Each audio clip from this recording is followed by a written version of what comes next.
जोहार।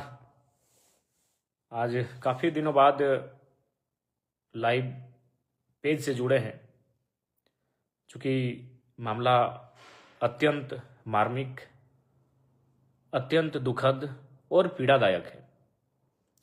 जैसा कि आप सबों को सूचना मिली होगी कि आज हजारीबाग जिला अंतर्गत मांडू विधानसभा के चुरचू प्रखंड के एक गांव में 6 लोगों की मौत हाथी के द्वारा कुचलने से हो गई थी, जिसमें एक ही परिवार के 4 लोग, एक पिता, एक उस पिता की पुतोहू, एक बुजुर्ग, कह सकते एक बुजुर्ग, उनकी पुत्रवधू और उस पुत्रवधू के 2 छोटे बच्चे, एक परिवार के 4 लोगों की मौत हो गई हाथी के कुचलने से।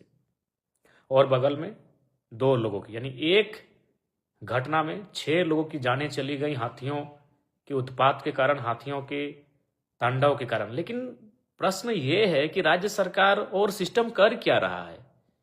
क्या ये गरीब लोग टैक्स पेयर नहीं हैं, इसीलिए संख्या बढ़ती जाएगी मौतों की? आप कहते हैं हम एक बेहतर राज्य बनाएंगे। बेहतर राज्य एक विजन से बनता है माननीय मुख्यमंत्री महोदय।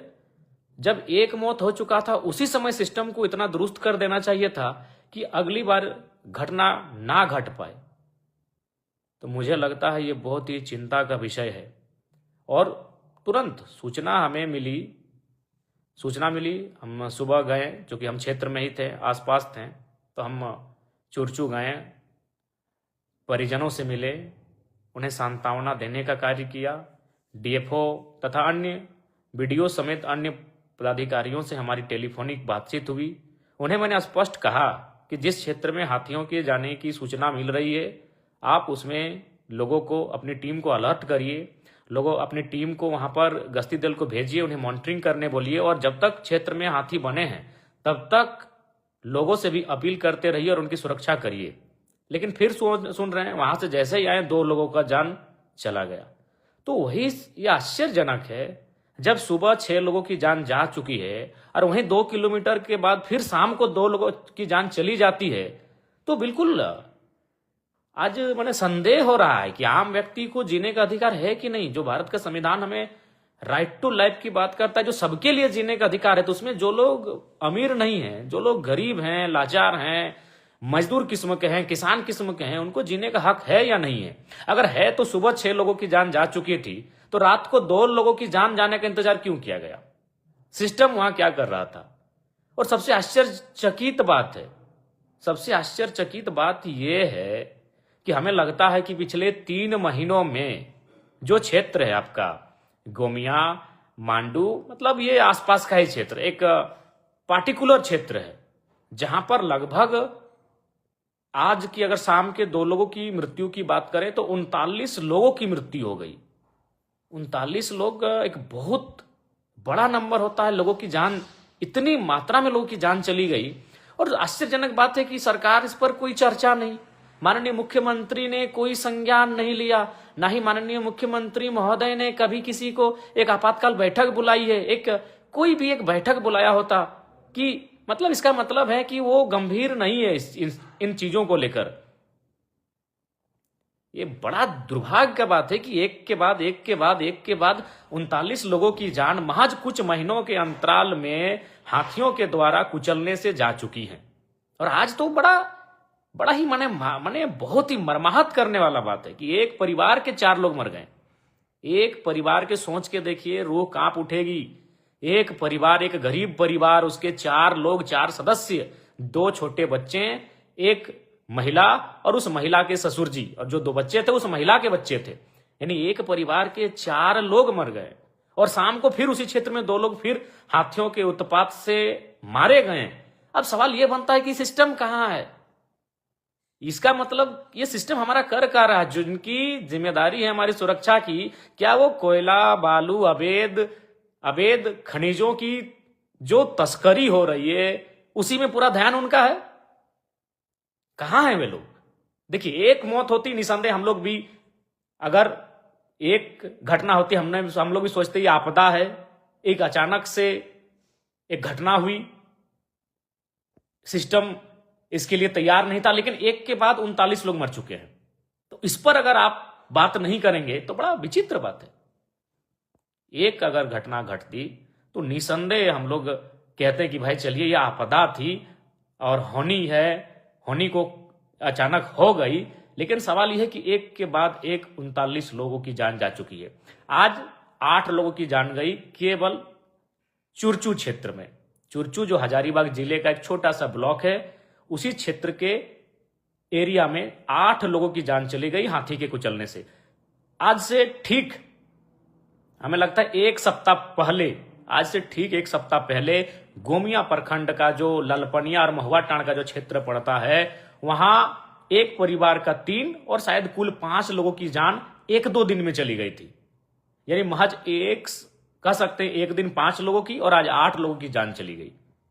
ये बहुत ही पीड़ादायक है, ये बहुत ही कष्टकारी है, ये बहुत ही मर्माहत करने वाली बात है। और उसके बाद भी सरकार मौन है। कोई ठोस चर्चा नहीं, कोई गंभीरता के साथ कोई बैठकें नहीं, कोई उस विषय पे बात नहीं करना चाहता है। तो वही हमें कभी कभी मुझे ये लगता है, निजी तौर पर मुझे ये लगता है कि शायद वे लोग टैक्स पेयर नहीं है। मैं गया था उन गांवों में, अत्यंत निर्धन परिवार के लोग हैं। हमें लगता है कि हाथी उनके घरों को तोड़कर उनके घर घुस गया था, यानी गरीब लोग हैं। और गरीब लोग मर गए, कोई बोलने वाला नहीं। आश्चर्यचकित बात है, वहां कोई उस क्षेत्र का जो क्षेत्र है, वहां के विधायक सांसद तो मतलब नैतिकता भी नहीं समझते कि वहां जाकर कम से कम उन लोगों से मिल लिया जाए। माननीय मुख्यमंत्री कुछ दिन पहले अपनी विवाह की सालगिरह के लिए रजरप्पा मंदिर आए थे, और रजरप्पा से ठीक सटा हुआ है आपका गोमिया प्रखंड का वो हिस्सा जहां 5 लोगों की जान, जिसमें एक परिवार के 3 लोगों की जान चली गई थी हाथी के कुचलने से। वहां तक जाने का उन्होंने सामर्थ्य नहीं जुटाया। बड़ा आश्चर्यचकित है। आपको याद होगा एक डीएसपी बाघमारा क्षेत्र में घायल हुए थे, माननीय मुख्यमंत्री महोदय ने उनको टेलीफोन किया था। बहुत अच्छी पहल थी, मैं उनके उस पहल की सराहना करूंगा कि भाई एक पुलिस का पदाधिकारी घायल हुआ था, मुख्यमंत्री ने उन्हें टेलीफोन किया, वीडियो कॉल में उनसे बात किया, उनको हौसला दिया कि चलिए आप हिम्मत मत हारिए। ये बड़ा अच्छा कदम था इस राज्य के मुखिया का, माननीय मुख्यमंत्री का। लेकिन एक गरीब व्यक्ति पर जब यही सब चीजें आती हैं, एक के बाद एक 39 लोग मर गए, तो कोई चर्चा नहीं, कोई विजिट नहीं। सबसे पहला बात तो विभाग को स्वयं मुख्यमंत्री रखे हैं, कोई टीम नहीं उनके दिशा निर्देश से कि मुख्यमंत्री के दिशा निर्देश से ये टीम यहां पर मिलने के लिए आई है। बड़ा आश्चर्यचकित, मतलब ये हो क्या रहा है इस राज्य में। इस राज्य के इस ब्यूरोक्रेट्स को इतना तो छूट नहीं मिलना चाहिए था मुख्यमंत्री महोदय। ये सभी जानते हैं, राज्य के एक एक आदमी जानता है, लेकिन बोलना नहीं चाहता है। क्या करेगा बोल के? आप जो शिकायत करते हैं कि माने एनडीए की सरकार जिस प्रकार से लोगों पे माने बोलने का फ्रीडम ऑफ स्पीच वो प्रतिबंधित कर रही, राज्य में भी सब जानते हैं कि आपके ब्यूरोक्रेट्स, आपके लोग कर क्या रहे हैं, आपके सरकारी महकमे के लोग जिनको जिम्मेदारी मिली वो कर क्या रहे हैं। अरे भाई, अब तो कम से कम कोयला बालू का धंधा को बोलिए, कुछ दिन उन लोग छोड़े। जो रात भर वे लोग टॉर्च लगा लगा के जो पार कर रहे हैं, इन सब चीजों को छोड़े। ये सबको जानकारी है कि राज्य में कहां क्या हो रहा है, नहीं हो रहा है। सब लोग मौन बैठे हैं क्योंकि नहीं चाहता है कि हम लफड़े में पड़े। और आज एक के बाद एक 39 लोगों की जान चली गई हाथियों के कुचलने से। आज तो माने बहुत ही निंदनीय है कि 8 लोगों की जान गई एक दिन में, एक ही क्षेत्र में, एक पार्टिकुलर क्षेत्र में। अगर पूरे राज्य में भी 8 लोग मारे जाते तो चलिए कहते भाई ये पूरे राज्य में एक पार्टिकुलर क्षेत्र में। और अभी सुबह मारे गए, वो सुबह हाथियों के उत्पात के कारण उनकी मृत्यु हुई, और फिर शाम को। तो अब सवाल यह बनता है आपका सिस्टम क्या कर रहा था, आपका डीएफओ क्या कर रहा था, आपका जिला प्रशासन क्या कर रहा था, आपके पदाधिकारी क्या कर रहे थे। ये बहुत बड़ा सवाल बनता है। एक घटना घटती, कोई भी समझ सकता है कि भाई इसमें सरकार, सिस्टम, विभाग, पदाधिकारी क्या करेंगे। अचानक से घटना घटा, अचानक से उनका हाथियों का आक्रमण हुआ। 3 महीने से आक्रमण हो रहा है, 3 महीने से। गोमिया में एक दिन में 5 लोगों की जान चली गई, जिसमें एक परिवार के 3 लोग थे। तो क्या मतलब वो बड़ा हमको तो समझ में नहीं आ रहा है कि ये लोग गरीब का तबके के लोग हैं, इसलिए इसमें किसी को दिलचस्पी नहीं है इनकी जान बचाने को लेकर या पर इस पर चर्चा करने को लेकर। यही तो लग रहा है कि शायद ये टैक्स पेयर नहीं है। आश्चर्यजनक है। और बिल्कुल लोगों का मानना है कि एक टीम है हाथियों का, कोई ऐसा नहीं कि अलग अलग टीम है, एक टीम है हाथियों का, और हाथियों का जो टीम है एक ही को टीम है। आप चाहें, कोई भी सिस्टम अगर चाहेगा, अगर उनको लगता है कि गरीबों की जान बचनी चाहिए तो कोई भी तुरंत उनको अपनी गिरफ्त में ले लेगा। भाई 39 लोगों की जान अगर लगातार एक ही टीम के हाथी लोग ले रहे हैं तो उन हाथियों को भी पागल घोषित कर देना चाहिए सरकार को। जो भी प्रक्रियाएं हैं उनके तहत उन हाथियों को भी पागल घोषित कर देना चाहिए। हम हाथी को बचाने के क्रम में 39 लोगों की जान गंवा चुके हैं, यह कतई बुद्धिमानी नहीं है। लेकिन हमें सबसे बड़ा आश्चर्य यह लग रहा है कि 39 लोगों की मौत के बाद भी राज्य सरकार मौन है, बिल्कुल मौन है। आज हम बात करके आए, हम डीएफओ से स्पष्ट बात किए, हजारीबाग डीएफओ से, कि भाई आप रात भर मॉनिटरिंग करिए, अपनी टीम को भेजिए, जो लोग हैं उन क्षेत्रों में उनको किसी दलान छत में रहने बोलिए। हम भी खुद वहां के नौजवानों को बोल के आए कि लाइट की व्यवस्था, पदाधिकारी को निर्देशित करके आए थे कि यहां लाइट की व्यवस्था करिए, और जो ऊंचे नहीं होता तो सरकारी भवन जैसे विद्यालय हो गया, स्वास्थ्य केंद्र हो गया, आंगनबाड़ी का केंद्र हो गया, वहां ऊपर में रखें। चूंकि अभी कंडीशन ये है, जिन लोगों, चूंकि बहुत सारे लोग नहीं जान रहे हैं, आप जान लीजिए कि घरों के अंदर से हाथी घर को तोड़ के और अपने सूंड से खींचकर बाहर ला रहे और मार रहे हैं। अगर किन्हीं को लगता है कि घर के अंदर है माने सेफ है, नहीं, घर के अंदर वो हाथी क्या कर रहे हैं, तोड़ दे रहे हैं। और हो क्या रहा है, उनके साथ एक छोटा बच्चा भी, एक दो छोटा बच्चा है। बड़ा हाथी चूंकि घर में घुस नहीं पा रहा है तो छोटा बच्चा को भेज रहा है घर घुसने के लिए, और वो छोटा बच्चा सूंड में है, उसको पकड़ के बाहर ला रहा है और मार दिया जा रहा है। ऐसा लग रहा है कि हाथी शायद कोई प्रतिशोध ले रहे हैं लोगों से, ऐसा लग रहा है कि हाथी का झुंड कोई बदला ले रहा है इंसानों से। तो वही आश्चर्यजनक है। इसलिए मैंने स्पष्ट कहा, गोमिया भी मैं गया तो वहां पदाधिकारियों से मैंने बात की, लेकिन मैं स्पष्ट कहना चाहूंगा राज्य के लोगों से, और पदाधिकारियों को भी अगर बुरा लगे, क्या लगे, नहीं अलग बात है, आप लोग किस एंगल से लेते हैं नहीं लगे, लेकिन इस बात को मानना होगा, जो लोग ईमानदार हैं भैया उनको नमस्कार है, लेकिन इस राज्य के मैक्सिमम पदाधिकारी अपनी आय से अधिक करने में जुटे हुए हैं। जो सरकारी तनख्वाह मिलता है उससे वो संतुष्ट नहीं है, और वो दिन रात फिराक में रहते हैं कि कहां गाड़ी, कहां बालू, कहां कोयला, कहां पत्थर, सब अवैध कमाई से नोट छापने में लगे हैं। उसी का प्रमाण है कि आज एक एक करके 39 लोगों की जान जा चुकी है महज कुछ महीनों में।